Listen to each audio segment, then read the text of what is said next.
segundo casamento é a vitória da esperança sobre a experiência.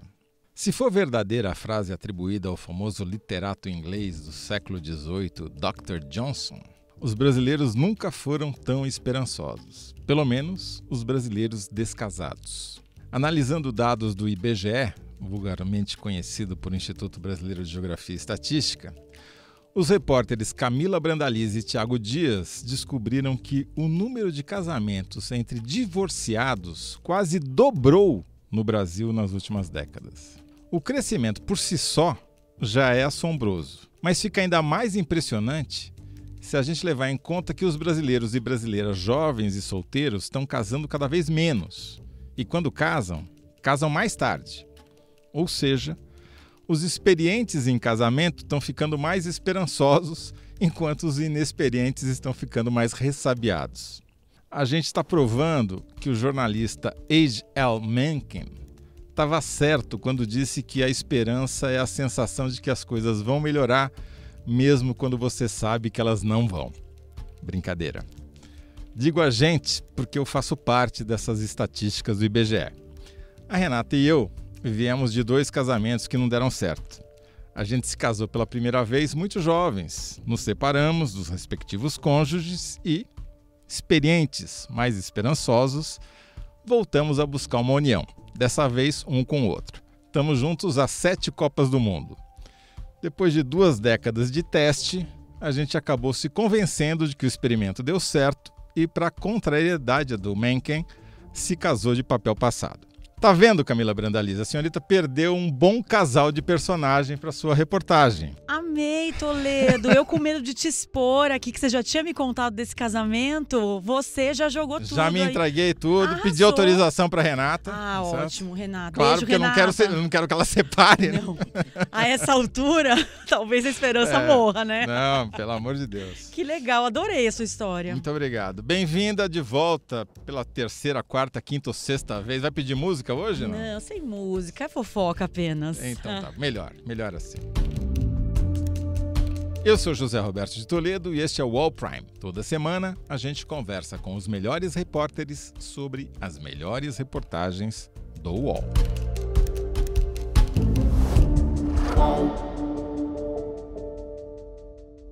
Bom, primeiro vamos conversar então com a repórter Camila Brandalize e depois a gente conversa com o Tiago Dias.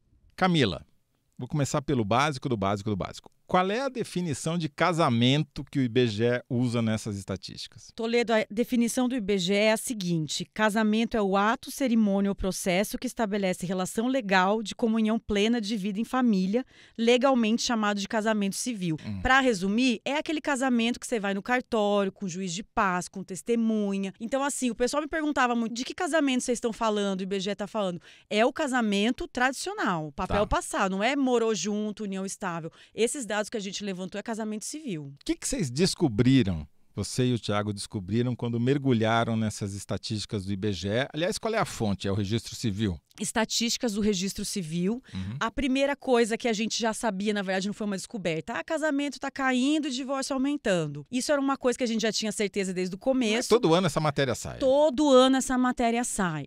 Ok, temos essa matéria, mas será que é só isso? Aí fui lá, eu e o Tiago. Não era? Parabéns. Não era. Fui lá eu com o Tiago fazer o quê? Pegamos estatísticas do Registro Civil do IBGE desde 1974 para ver o que estava acontecendo, o que está acontecendo agora, na verdade, né? Sim. Depois de um tempo a gente concluiu que podia fazer esse recorte de 20 anos para cá, então de 2002, 2022, mesmo porque essas estatísticas, elas estão mais minuciosas de 20 anos para cá, então tem mais detalhes sobre esse comportamento. Entendi. Quando você diz mais minuciosas, é porque tem o quê? Recorte por gênero, idade, tempo de casamento, é isso? Exatamente. Gênero, idade, estado civil, tempo de casamento, idade em que a pessoa se casa, né? Todos esses recortes para casamentos e divórcios. Idade que se separa. Idade que casa, idade que separa, o tempo desse casamento, taxa de nupcialidade, esse a gente tem desde 74. Que vem a ser? Quantas pessoas se casam a cada 1.000 habitantes, com mais de 15 anos. Certo. Conta então como é que foi o processo. Vocês já sabiam que aquela história, aquele título anual não ia valer, que vocês iam ter que descobrir uma coisa nova, e daí vocês começaram a mergulhar em todos esses dados, selecionaram esse recorte das últimas 2 décadas e... E foi da conversa, Toledo. A gente descobriu uma coisa aqui, conversava mais um pouco. Será que é só isso? De repente veio a ideia. Vamos fazer o recorte de Estado Civil. Essa foi a primeira vez que a gente fez uma descoberta que para mim me chamou muito a atenção. Entre divorciados, divorciado com divorciado é basicamente o único número que cresce entre os estados civis. Casamentos de uma mulher divorciada com um homem divorciado ou com 2 parceiros divorciados, não importa o gênero, é o que mais cresce. É o único que tem o único que porcentagem cresce. positiva. O resto só caiu. Solteiro com solteiro caiu. Então, o único que cresce, assim, num número que vale a pena, de fato, dá para dizer que realmente cresceu, foi divorciado com divorciado. A mesma coisa com pessoas com mais de 40 anos. Enquanto aquelas faixas etárias que mais casavam no passado ainda são. Jovens solteiros ainda, em números absolutos, são o que mais casam. Mas jovens até 40 anos só cai. Agora, isso cai em número absoluto ou número relativo? Essa pergunta parece meio besta, mas faz diferença. Como a população está envelhecendo e tem cada vez menos jovens e mais pessoas nem tão jovens, para não falar da minha idade, é esperado que você tenha um maior número... Já entendi sua pergunta e vou dizer, não sei. Tá certo. Devia ter conversado contigo antes. Esses números relacionados à faixa etária da população, do envelhecimento da população, né, proporcional, isso a gente não sabe. Tá. Mas eu acho que conversa com esses números que a gente traz na matéria. Cresceu 80% em 20 anos, é isso? A taxa de casamentos entre divorciados. Isso, exato. É muita coisa. É muita coisa. A população não envelheceu nessa mesma proporção, então, em 20 anos. Não, é exatamente. Tem uma mudança comportamental. Tem uma mudança comportamental. E eu fico pensando no que vai acontecer daqui 20 anos, né? Que, como você bem abriu aqui a nossa conversa, os jovens estão mais ressabiados para casar. Enquanto as pessoas com um pouco mais de idade, elas estão tentando de novo e casando de novo. Será que daqui a 20 anos vai tudo cair? Porque aí quem está com 20 hoje, 20, 30, vai estar com 40, 50. Ou não haverá pessoas de 20 anos, né? Pode ser também.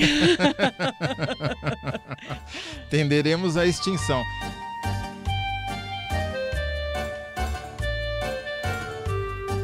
Então, assim, a grande novidade é isso, que os divorciados nunca se casaram tanto e são os únicos que crescem entre o universo de casamento. E aí falar, o casamento é uma instituição fracassada, está caindo. Calma, não é bem assim, porque se tem alguns grupos sociais em que o casamento está aumentando, não dá para dizer que está fracassando. E vocês entrevistaram vários especialistas no assunto para tentar explicar essa mudança de comportamento. Por que que, de um lado, os jovens demoram para casar e acabam nem casando muitas vezes, e por que, do outro, os descasados acabam recasando? Toledo, eu acho que antes de falar disso, tem um outro perfil aqui que eu não comentei, que é o fato das pessoas ficarem casadas por menos tempo e casar de novo sem tanta cerimônia, literalmente. Ou seja, recasar, mesmo entre pessoas jovens, está sendo muito comum. As pessoas ficam menos tempo casadas e vão casar de novo. O divórcio é muito comum porque os números estão muito altos também. E não é só entre pessoas mais velhas. Quando você diz sem cerimônia, não necessariamente vão se recasar no papel ou vão se unir, fazer uma união estável ou vão lá no cartório? Tudo isso. Tá. Tem o casamento de novo no registro civil, tem a segunda tentativa como união estável e depois de um tempo, num casamento, a gente entrevistou, por exemplo, alguns casais. Um desses casais falava isso, eles eram casados, se separaram, estão juntos hoje com união estável, mas se consideram casados, moram juntos, dividem o patrimônio, filho, tudo, e pretendem casar civilmente. Já me separei do pai dos meus filhos, né? E você da mãe da sua filha. Então a gente realmente está junto porque quer estar junto, estamos aqui por escolha. Agora, por quê? Essa mudança de comportamento tem alguma explicação? É só porque o casamento dura menos e daí você tem mais oportunidade de casar de novo? Ou tem uma mudança de comportamento mais profunda, de visão sobre o casamento? O que os especialistas dizem? O que vocês descobriram? Tem mudanças de comportamento em vários níveis, mais profundas, mais rasas.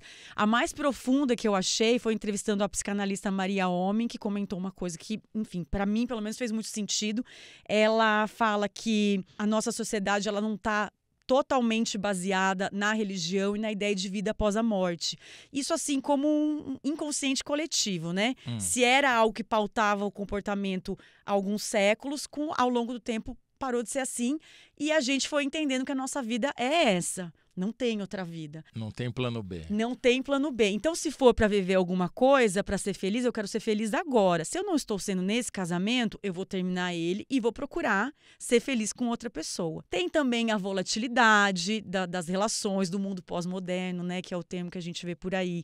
Redes sociais, aplicativo de namoro. Eles alimentam um comportamento social que já existia, né? Que é ter as coisas rápido e agora e do jeito que eu quero. Mas não tão instantâneo quanto hoje, né? É, exatamente. Se tornou instantâneo muito rapidamente, né? De uns tempos pra cá. Coincide justamente com esse período, né? As mídias sociais se explodiram e mudaram o comportamento das pessoas. Exatamente. Né? Os problemas no pescoço de ficar olhando para baixo para olhar a tela do celular são dos últimos 20 anos. Exatamente. Se eu entendi bem, Camila, os dados e as entrevistas que vocês fizeram comprovam que o conceito de casamento mudou no Brasil. Você diria que se casar é uma esperança, uma expectativa, falta de experiência? Explica pra gente qual é essa mudança de conceito. A mudança de conceito é basicamente o fim da ideia do felizes para sempre. Isso realmente, o que a gente percebeu nos números e conversando com especialistas é que isso caiu por terra. A gente brinca que, na verdade, agora é o que seja eterno enquanto dure.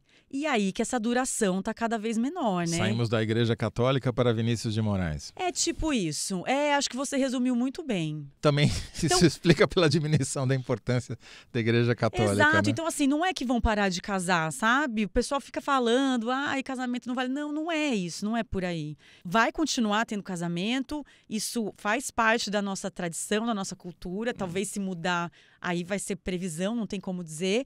Mas é algo que está, assim, incrustado aqui entre a gente e só muda o perfil, mas continua. Agora, uma coisa que está na reportagem de vocês é que as pessoas estão casando mais tarde e recasando ainda mais tarde. Quer dizer, o mercado matrimonial não se fecha cedo. As portas continuam abertas mesmo para quem passou dos 50, dos 60, é isso? Exatamente. Inclusive tem a personagem que eu entrevistei, que é a Vilma. Hoje ela tem 62 anos, mas ela se casou pela terceira vez aos 48. Então, terceira. E ela comentou que esse terceiro casamento está muito diferente do segundo. No segundo, ela era muito apegada, achava que tinha que fazer tudo com o marido.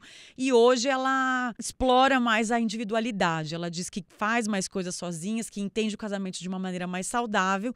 Então, apesar dela ter os seus 60 anos, está mais conectado com o que pessoas mais jovens veem também dos relacionamentos, né? Camila, e o casamento entre as pessoas do mesmo sexo, que é uma conquista recente da sociedade brasileira, os números refletem alguma coisa, contam alguma história? Toledo, na nossa matéria foi difícil levantar isso justamente por ser uma conquista recente. Então, os dados assim mais específicos, o IBGE não traz, como traz para casamentos entre homens e mulheres. Ainda precisamos mudar as estatísticas, precisamos, não basta mudar a lei. Exatamente, é uma conquista mais recente, então não tem tanta coisa. Além disso, a amostragem ainda é muito pequena. Então, a gente está falando de 1% de casamentos homoafetivos no universo de 1 milhão. São 970 mil no geral. 10 mil, 11 mil são entre pessoas do mesmo gênero. E aí, para esse tamanho tão pequeno de amostragem, a gente generalizou mesmo e, no geral, é homem e mulher. Camila, esses anéis aí nas suas mãos, algum deles é aliança? Qual é a sua história pessoal com casamento? Não é aliança, o anel que eu uso aqui no dedo, onde deveria haver uma aliança. No chamado anular. O famoso anular. É um presente da minha mãe.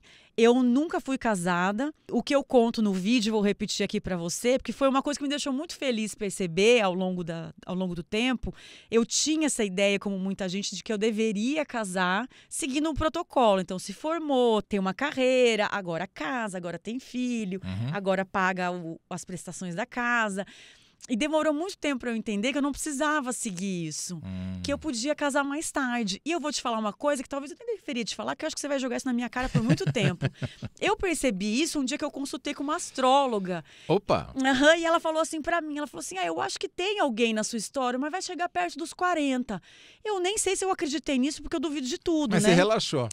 Sabe o que eu pensei, Toledo? Eu falei, nossa, tem essa opção. A pessoa pode chegar depois dos 40, perto. Por que precisa ser agora, sabe? Isso isso ficou tão forte em mim que eu tô de boa, sabe? Não é uma questão. Se eu for entrar nessa estatística, provavelmente eu tô com 39 anos, provavelmente vai ser a pessoa que casou depois dos 40. Tá certo. Muito bem, Camila. Você sabe que eu só existo porque os meus pais se casaram perto da sua idade. Mentira. É, você vê? Já naquele tempo. Gente, visionários. Tô amando que você tá trazendo um monte de gente visionária. O cara no século XVIII falando exatamente o que a nossa matéria diz. Tá vendo? Tá vendo? Camila, muito obrigado mais uma vez pela sua participação brilhante, como sempre. Muito obrigada, Toledo. É um prazer. É nosso. Até a próxima. Mas não saia daí que a gente vai falar agora com o Thiago Dias, repórter do UOL, que é coautor da reportagem com a Camila Brandalize.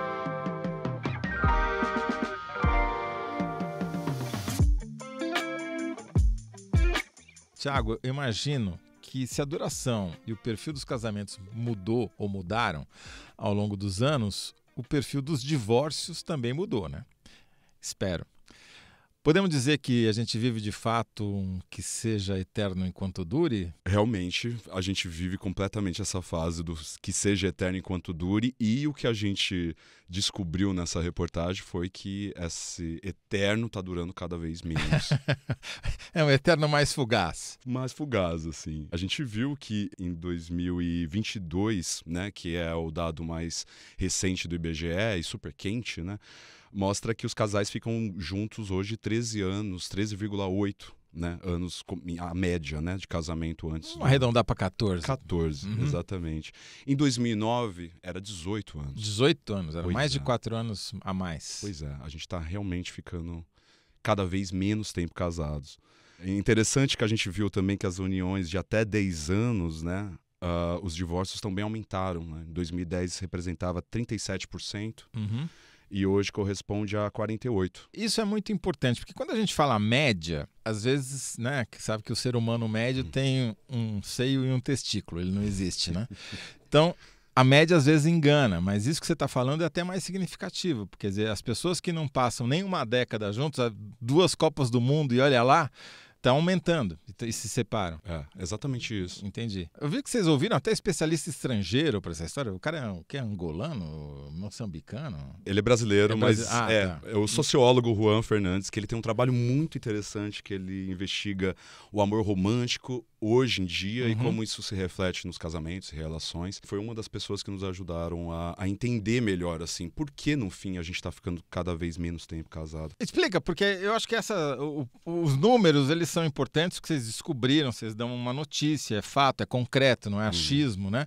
Por que raios isso está acontecendo, né? O que está por trás? E vocês ouviram muita gente interessante. É assim, a gente falou com demógrafas, psicanalista, Maria Homem, e é interessante como as coisas, elas realmente se juntam assim, né? Cada um na sua área, mas o Juan comentou algo muito interessante. Ele falou que nesse caldeirão entra muita coisa, né? Então, tem o individualismo na era liberal, o feminismo mesmo, o avanço do feminismo, né? Que se colocava a mulher ali questionando várias questões, por exemplo, dentro do trabalho. Essas demandas, elas começam a jogar também para dentro do casamento.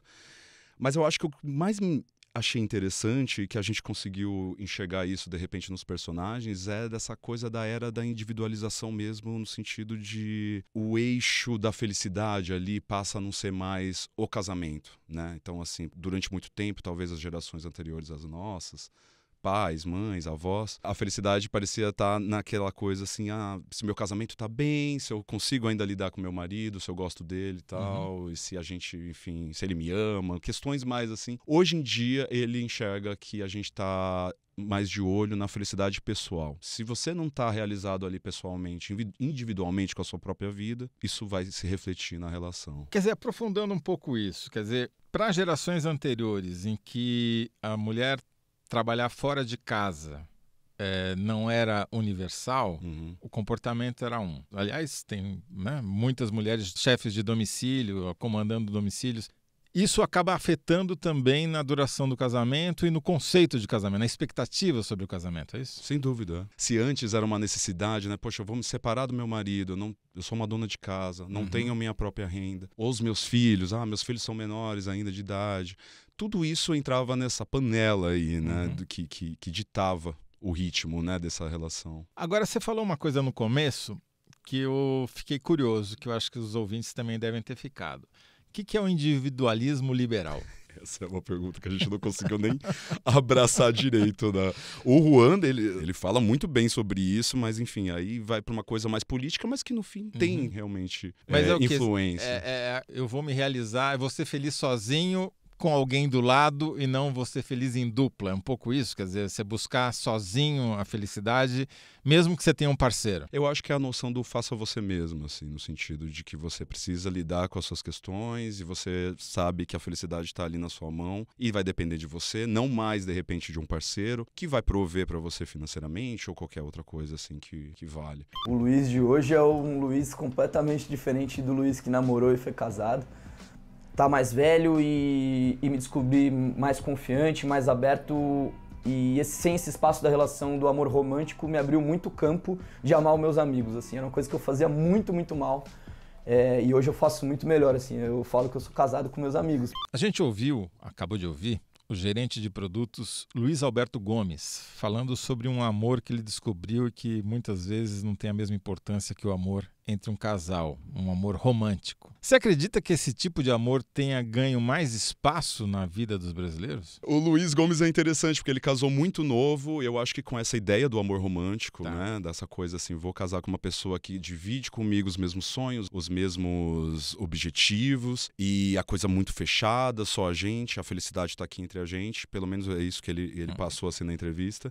E o casamento acabou em 5 anos e hoje ele teve esse comentário aí na entrevista que eu achei bem interessante, que ele falou que ele está redescobrindo outros amores, né? O amor com os amigos e tal. Eu entendi nessa frase que ele está falando um pouco de descobrir outros prazeres, né? Outras realizações que não a vida a dois. Eu achei isso bem interessante. Porque... Quer dizer, você até, de certa maneira, tira o peso da relação, né? Porque você não deposita todas as suas expectativas e esperanças no outro ou na união com uma pessoa só, mas você reparte com outras pessoas. Exatamente. E é isso na prática, né? Acho que é difícil demais você jogar tudo numa pessoa só. Precisa ser um carregador de peso. Eu fui ficando mais realista e pensar que se eu tiver que viver uma relação com alguém, é um contrato. Sentar com essa pessoa, quais são as cláusulas, o que a gente vai fazer? Pode ficar com outra pessoa, não pode ficar com outra pessoa, quem lava a louça, quem é que tira o lixo, vai ter filho, não vai ter filho, coisas assim, né? Bom, a gente ouviu agora a Camila Toledo, que não é minha parente, nem da Camila, que foi quem fez a entrevista, né? Camila Toledo diz que a união estável foi uma escolha realista que ela fez. E ela compartilhou com a gente essa experiência que ela teve durante a união estável.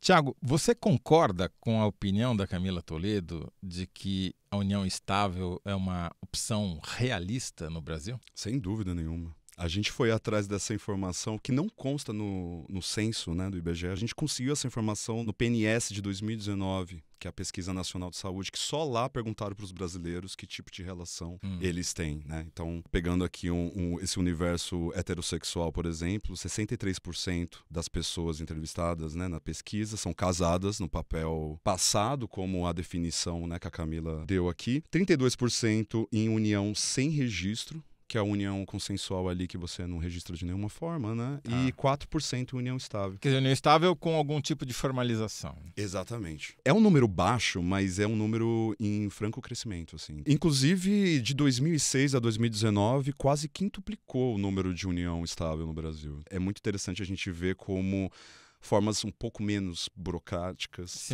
ainda seduzem, né, esses casais. Os casais homoafetivos, por exemplo, é o inverso, né? 68% tem união sem registro, 14% com registro e 14% são casados no papel. Então, o que vocês descobriram também é que essa união, ela até pode ser estável, mas não é estável legalmente falando, porque não tem um papel ali, ela é cada vez mais popular, é isso? O interessante é que essas duas uniões, eles chamam de uniões consensuais. Elas são válidas também, para além do casamento no papel passado, né? Então, mesmo se você não faça a união estável no cartório, por exemplo, né, como se costuma fazer, ainda tem validade. Eu acho que é mais interessante a gente ver por que ainda existe essas pessoas que fazem esses acordos, né, menos burocráticos. Voltando lá para Camila Toledo, tem questões práticas, por exemplo, plano de saúde. Com certeza. Né? Como é que você faz para ter um plano de saúde junto com o seu parceiro ou sua parceira se você não tem um papel para provar? Isso afeta? É muito interessante quando a gente fala sobre esse eixo, né, que muda, né, da felicidade. Eu acho que se aplica nesse momento aqui, porque isso aqui a gente está falando menos do amor romântico, mais de coisas práticas mesmo, contratuais, assim. Então é isso, é sobre, poxa, eu tô aqui morando com o meu parceiro em casa já há um tempo, a gente é um casal, não tem como não. Como eu posso garantir que ele, se acontecer alguma coisa comigo, ele vai me ajudar? Ou até o plano de saúde mesmo, que é algo importante. Aconteceu comigo, inclusive. Eu fui casado, tive uma união estável com meu ex-marido durante 6 anos. O que nos moveu, lógico, tinha uma aprovação recente do STF, né, para o casamento entre pessoas do mesmo sexo. Isso com certeza estava ali na ordem da coisa, mas a mais urgente era o plano de saúde. Porque então, o plano de saúde não aceitava que vocês apenas declarassem, precisava ter algum documento. Exatamente. Bom, embora esteja muito longe do horizonte de nós três e do ouvinte também, com certeza, também tem questões mais para frente que um parceiro precisa tomar. Se a pessoa é internada no hospital, precisa tomar decisões, né, de vida e morte ali. Sim. Se você não tem um papel, fica difícil. Né? Pois é, são questões práticas do dia a dia que a gente não, de repente, não colocava na ordem da coisa, né? Sim. Quando a gente falava só do amor romântico. Essa ideia da Camila Toledo realmente se mostra verdadeira. É uma opção bastante realista. Agora, eu queria que vocês dois, separadamente, sintetizassem para mim o que vocês tiraram dessa reportagem. Porque vocês já se expuseram, assim como eu, sobre as suas situações pessoais aqui de relacionamento, mas vocês descobriram alguma coisa nova que vocês não tinham se dado conta e que isso pode ter até reflexo na vida pessoal de vocês? Eu acho que tem uma coisa que eu conversava com amigos sobre isso, que eu já percebia conversando com eles e que eu acho que se mostrou nessa pesquisa, né? Os números revelam e as entrevistas com esses personagens, é de que a gente está olhando de maneira um pouquinho mais pragmática para as uniões. Né? Então eu acho que são coisas importantes também, não é só amar a pessoa, mas saber que tem questões aqui que são importantes de serem asseguradas. E esses contratos, eles podem ir para outros lugares. A gente conhece pessoas, amigos nossos e gente também que foi entrevistada que mostra que é sobre vamos dividir o mesmo quarto, vamos cada um na sua própria casa. Essa relação é aberta ou fechada, são muitas possibilidades de acordos. Isso eu vejo, acho que ficou comprovado assim na matéria pra gente, mas que a gente já percebia também conversando com as pessoas, porque é isso, é como você abriu o podcast falando da sua história. Quando a gente falava sobre esse assunto, todo mundo ao redor tinha uma contribuição, dava sua contribuição ali. Todo mundo tá na ordem, né, do dia ali das pessoas. Sim, tá na vida de todo mundo. Né? Não é um assunto que, esse daqui não é comigo, né? E você, Camila, o que você tirou dessa reportagem, das entrevistas e dos números que você apurou? Toledo, eu tirei 3 coisas. Primeiro, que as mudanças na vida das mulheres tiveram resultados práticos muito visíveis. Essa questão da independência financeira, de não depender do marido para ficar num casamento. Então, tem a sua carreira, tem o seu dinheiro. E tão forte quanto isso é o enfraquecimento dessa ideia de que a mulher precisa estar casada com um homem para ter algum tipo de validação social. Esse enfraquecimento dessa ideia foi o que me fez também entender que eu não preciso estar casada. Perfeito. Não é que eu não queira, tá, gente? Sim. Inclusive, estamos aí. Tá exato. Certo. Estamos não. Camila está aí. Você não. Mas não é uma necessidade, entendeu? Existir socialmente não depende de estar casada com um homem. Outra coisa que me chamou muita atenção, e essa foi de fato uma surpresa, na matéria a gente fala de uma pesquisa do Tinder que comparou gerações, e um dos dados ali é sobre a geração Z, que coloca o casamento como 10º lugar na lista de prioridades.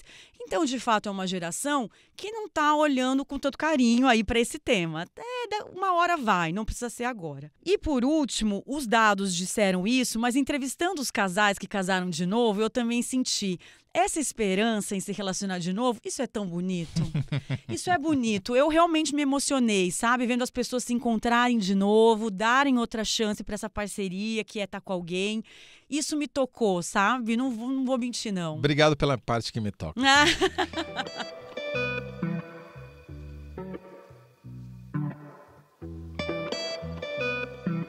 E vem cá, todo mundo estava afim de... Apesar de ser um assunto que afeta todo mundo estava aberto assim a fazer como nós aqui, abrir o coração, contar a sua própria história, não?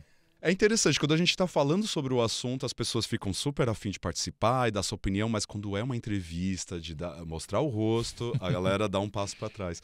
Eu conheci uma moça de 31 anos, que ela casou aos 29 e ficou 2 meses casada. 2 meses? É. Namorou durante 15 anos e em 2 meses... Namorou 15 anos a mesma pessoa? Pois é. E ficou 2 meses casado? 2 meses casado. Ela conta que eles ficaram namorando durante 15 anos. Eu falei, então, qual que foi a motivação para vocês tomarem essa decisão e casarem de fato? Ela falou, a gente achou que era o próximo passo natural. Né? Se a gente tá 15 anos juntos, a gente já brigou, já separou e voltou, não sei o quê. Qual que é o próximo passo? Casar. Eles acharam que era isso. Quando começou esse papo do casamento, começou as discussões práticas que a gente estava discutindo aqui. Né? Ela queria que o futuro marido dela colocasse ela no plano de saúde dele. Ela era uma freelancer, ela não tinha plano de saúde e tal. E ele meio que enrolou, não deu muita atenção para isso. E isso foi um dos fatores que pegou ela e falou, poxa, se nem isso você consegue fazer por mim, o que será do nosso casamento? Ela contou essa história e eu achei formidável e foi muito bacana a entrevista. Encerramos a entrevista, ela comentou, ela falou, eu voltei a ter uma relação amistosa com meu ex. Ela falou, olha, deixa eu conversar com ele antes, só avisá-lo de que eu dei essa entrevista, que eu vou contar um pouco essa história. Não demorou 10 minutos, ela me mandou uma mensagem com print da conversa com ele. Ele falou, pelo amor de Deus, não faça isso, agora que a gente tá se dando bem. não me exponha, por favor. Enfim, aí... O jornalismo causando a discórdia pra variar. A gente não queria, né? Então... Tá certo. Não, fez bem omitir o nome, mas a história valeu. A história continua sendo contada mesmo que a gente não dê nome aos bois aqui. Tiago, onde as pessoas podem ler mais sobre o trabalho de vocês e assistir os vídeos que vocês fizeram? Legal, essa reportagem está no uol.com.br/prime. O vídeo que eu fiz aqui com a Camila também se chama Felizes para Sempre, interrogação. Tá no canal do UOL Prime no YouTube. Muito obrigado, Tiago. Obrigado você. Espero que você volte mais vezes aqui. E se você ficou curioso para saber mais sobre o Dr. Johnson, que eu citei lá no começo, ele é autor de várias outras frases que passaram para a história e são repetidas até hoje, sem que a gente saiba que ele foi o autor. A minha predileta é: o patriotismo é o último refúgio do canalha. Quando ele disse isso, lá em 1775, o Dr. Johnson estava se referindo aos auto-intitulados patriotas, que de patriotas não tem nada. 250 anos depois, a frase continua mais atual do que nunca. Bom, muito obrigado a você que ficou conosco até agora. Eu sou José Roberto Toledo e faço a apresentação do podcast UOL Prime. Conversei hoje com os repórteres Camila Brandalize e Tiago Dias, do UOL. O roteiro é da Helena Dias e da Clara Rellstab. A captação é do Jefferson Barbosa. Montagem e desenho de som do Lucas Zacarias. Trilha sonora original composta por João Pedro Pinheiro. Trilha sonora incidental Epidemic Sound. Coordenação da Lígia Carriel e da Caroline Monteiro. O podcast é um produto do UOL Prime e do Diego Assis, é o gerente-geral de reportagens especiais. A supervisão é do Murilo Garavello, diretor de conteúdo do UOL. Até a próxima semana.